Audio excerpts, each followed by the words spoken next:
अस्सलाम वालेकुम। आज हम बात करेंगे आरबी से विथड्रॉल लेने के बारे में। तो चलिए स्टार्ट करते हैं।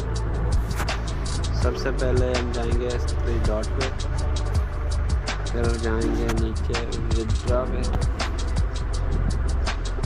उसके बाद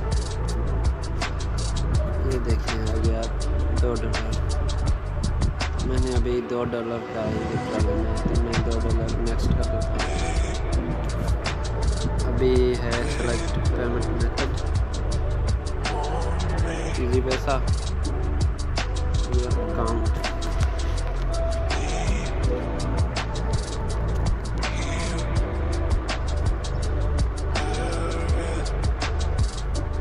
ये मैंने नंबर लगा दिया और अब नेक्स्ट कर देंगे।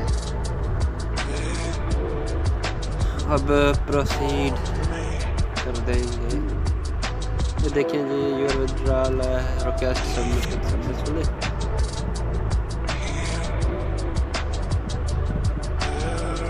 ये हो गया हमारा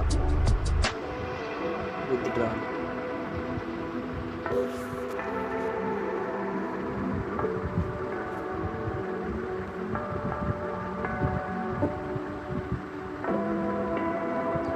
ये मैसेज आएगा इसका विथड्रॉल का।